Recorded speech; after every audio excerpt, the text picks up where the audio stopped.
आप सब ने यकीनन अपनी पाक स्टडीज़ की बुक के अंदर क्रिस्टोफर कोलंबस का नाम एक स्याह के तौर पर ज़रूर सुना होगा, जिसकी वजह शोहरत और इसका सबसे बड़ा कारनामा अमेरिका की दरियाफ्त बताकर इसे तारीख में हीरो के तौर पर पेश किया जाता है। आपने हमेशा अखबारात, आर्टिकल्स और तारीखी किताबों के अंदर इस शख्स की तारीफ ही पढ़ी होगी। हत्ता कि अमेरिका में आज भी इसे ट्रिब्यूट के तौर पर कई अमेरिकी रियासतों के अंदर कोलंबस डे को ऑफिशियल स्टेट हॉलीडे के तौर पर मनाया जाता है। लेकिन दोस्तों, हकीकत कुछ और है, क्योंकि ये शख्स कोई हीरो नहीं है, बल्कि तारीख का एक ऐसा सफाक, मकार और लालची किरदार है जो कि ना सिर्फ लाखों बेगुनाह निहत्थे लोगों की दर्दनाक मौत की वजह बना, बल्कि इस शख्स ने इनके घर, वसाइल, ज़मीनें तक लूट ली। इसके काले करतूत खुद इसकी किताब के अंदर लिखे हुए आज भी तारीख में महफूज हैं, जो कि आज तक अवाम से छुपाए गए। ये कहानी दरअसल है क्या, आइए जानते हैं।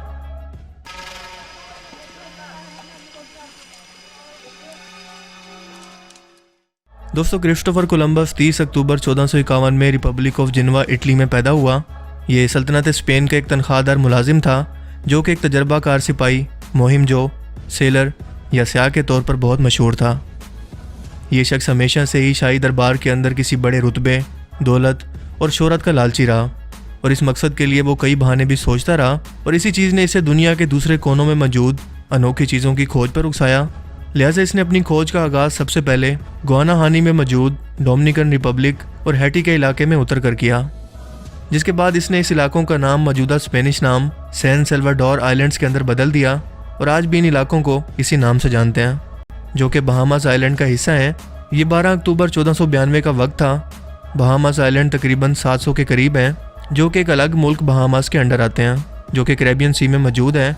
ये आइलैंड अमरीकी कोस्ट फ्लोरिडा से 80 किलोमीटर और शुमाल से क्यूबा से मिलते हैं। आज इन 700 जजीरों में से सिर्फ 30 पर ही इंसानी आबादी मौजूद है। जैसे जैसे क्रिस्टोफर कोलंबस का जहाज़ इन जजीरों के करीब जा रहा था, अपने सामने एक नई दुनिया को देखकर इसकी हैरत भी बढ़ती जा रही थी। एक ऐसी जगह जो मुकम्मल तौर पर कुदरती हुस्न और समंदरी गहराई से भरी पड़ी है। यहाँ उतरते ही इसकी नज़र यहाँ के मकामी बाशिंदों पर पड़ी, जो कि इंतहाई सादा लोग थे। इन्हें आरोक कबाइल के रेड इंडियंस या सुर्ख हिंदी बाशिंदे कहते हैं। ये लोग बहुत ही रहम दिल और खुश मिजाज लोग थे, क्योंकि इनके बारे में कोलंबस खुद लिखता है कि ये लोग हमारे लिए रंग बिरंगे परिंदे, रोटी के गट्ठे, तीर कमाने और दूसरी बहुत सारी चीज़ें लेकर आए, और इसके बदले में हमसे बैलों की गर्दन में डालने की घंटियाँ और शीशे की लड़ियाँ, जो कि डेकोरेशन के तौर पर इस्तेमाल होती हैं, लेकर चले गए। यानी ये लोग बार्टर सिस्टम के आदी थे, या फिर चीज़ों के बदले में चीज़ों का तबादला करने के लिए हर वक्त तैयार रहते थे। ये लोग मेहनती थे, इनके जिस्म मजबूत और सेहतमंद थे। इन्हें देखकर नहीं लगता था कि ये कोई भी नुकसान पहुंचा सकते हैं या बड़े झगड़ने वाले लोग हैं। हत्ता कि इनको हथियार चलाने का तरीका भी नहीं आता था, क्योंकि अगर ऐसा होता तो हम नए लोगों को अपने इलाके में आता देखकर वो हथियार लेकर अपनी हिफाजत के लिए हमारी तरफ ज़रूर बढ़ते। इनकी सादगी का ये आलम था कि जब मैंने अपनी तलवार इन लोगों को दिखाई तो कई लोगों ने अपने हाथ इससे ज़ख्मी कर लिए, जिसका मतलब ये है कि यहाँ पर लोहे का इस्तेमाल अभी तक शुरू ही नहीं हुआ था, और अभी तक ये लोग तीर कमान, गन्ने और बांस से बनी चीज़ों का इस्तेमाल करके शिकार कर रहे थे। मेरे दिल में ख्याल आया कि क्यों ना इन लोगों को गुलाम बनाकर इनसे खिदमत करवाई जाए, क्योंकि मेरा अंदाज़ा था कि हम सिर्फ 50 लोग इस पूरी आबादी को गुलाम बना सकते हैं। ये तमाम बातें कोलंबस ने स्पेन की मलका को अपने सफ़रनामे की रिपोर्ट देते हुए लिखी, जो कि आज भी रिकॉर्ड पर मौजूद हैं। इन रेड इंडियंस का पुरअमन और मासूम होना ही इनका सबसे बड़ा गुनाह साबित हुआ, और फिर इसके बाद इन पर जो जुल्म शुरू हुआ वो 5 सदियों तक चलता रहा। कुछ माह यहाँ रहने के बाद कोलंबस स्पेन वापस पहुँचा तो इसका एक रॉयल एडमिरल के तौर पर वालेहाना इस्तकबाल किया गया। ये सोने चांदी के क्यूब, मकई, तरह तरह के परिंदे, तंबाकू और 10 रेड इंडियंस को अपने साथ गुलाम बनाकर लाया था। इस तरह कल तक जो शख्स मलका और बादशाह के सामने हाथ बांधकर खड़ा होता था, आज शाही महल में बैठा तरह तरह के खानों और दावतों का मज़ा उड़ा रहा था। इसे शाही महल में ख़ास अफसर का दर्जा दे दिया गया। यहाँ पहुंचकर इसने मलका को तहरीरी तौर पर एक रिपोर्ट लिख कर दी और कहा कि रेड इंडियंस अपने दिफा के काबिल नहीं हैं। इनके रस्म व रिवाज में ज़ाती मलकियत का कोई तसव्वुर ही मौजूद नहीं है। इनसे कुछ भी मांगा या छीना जाए तो वो इनकार नहीं करेंगे। इनके वसाइल किसी की भी मलकियत नहीं है, बल्कि यहाँ मुश्तरका इस्तेमाल और मलकियत का कानून मौजूद है, जिसे सिर्फ इस्तेमाल करने वाले बदलते रहते हैं। यानी मौत के बाद नए इस्तेमाल करने वाले आ जाते हैं, लेकिन ये लोग अपने असासे पर मलकियत का दावा बिल्कुल भी नहीं करते। अगर बादशाह और मलका मेरी मदद करें तो मैं यहाँ से आपको इतना सोना ला दूँ और इतने गुलाम इकट्ठे कर दूँ जितना आप हुक्म करें, और यहाँ की दौलत और सोने को आपके कदमों के अंदर ढेर कर दूँ।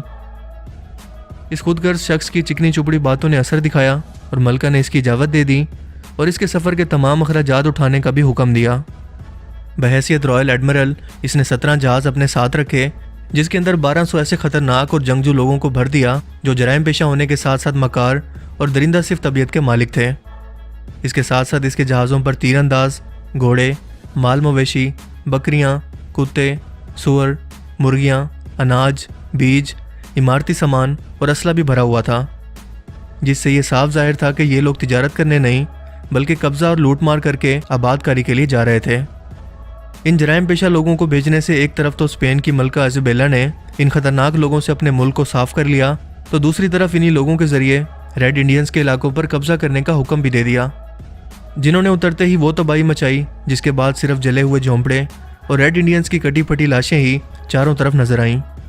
फिर ये सिलसिला यूं शुरू हुआ कि सदियों तक चलता रहा और जुल्म और सितम की दास्तानें रकम होती चली गईं।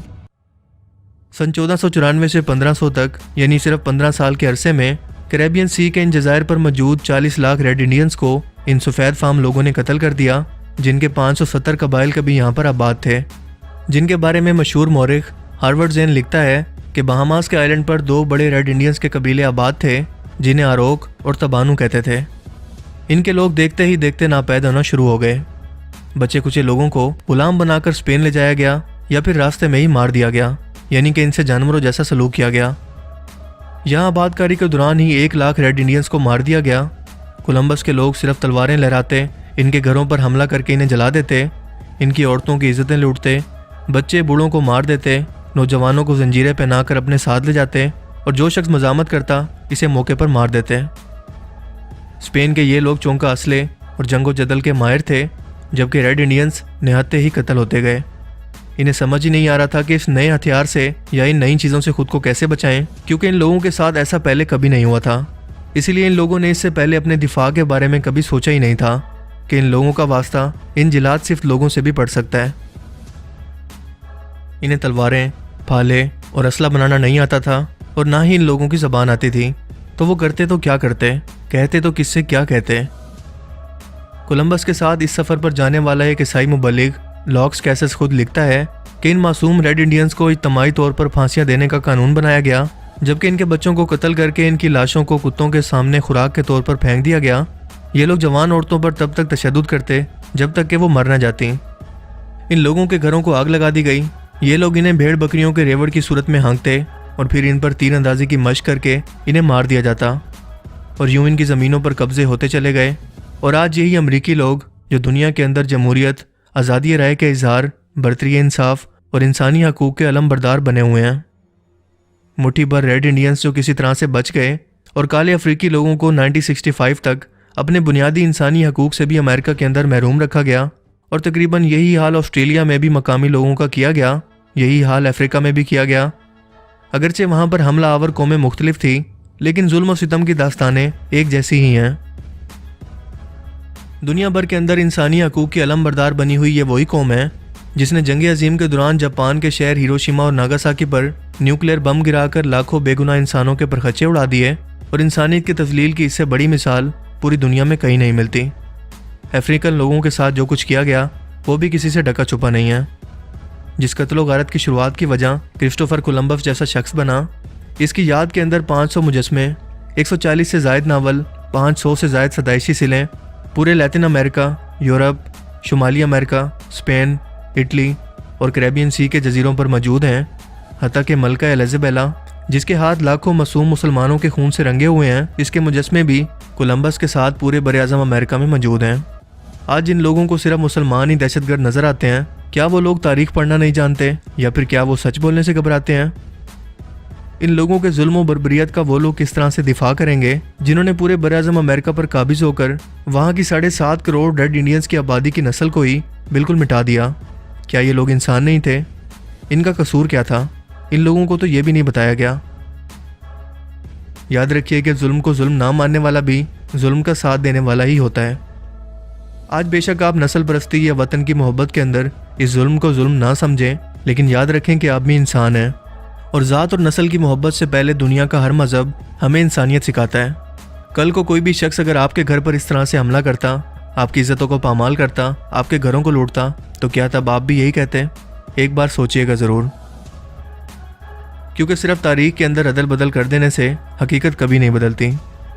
आई होप कि आज की इस वीडियो से आपको बहुत कुछ नया जानने को मिला होगा और क्रिस्टोफर कोलंबस का असल चेहरा अब आप समझ गए होंगे कि क्यों ये लोग इसे हीरो बनाकर पेश करते हैं। अगर आपको ये वीडियो अच्छा लगा तो इसे लाइक कीजिए और मज़ीद इस तरह की इन्फॉर्मेटिव वीडियोस के लिए इस चैनल को ज़रूर सब्सक्राइब करें। अब मैं मिलूँगा आपसे एक नई इंटरेस्टिंग वीडियो में, तब तक के लिए अपना बहुत सा ख्याल रखिएगा। Thanks for watching this video. Allah हाफिज़।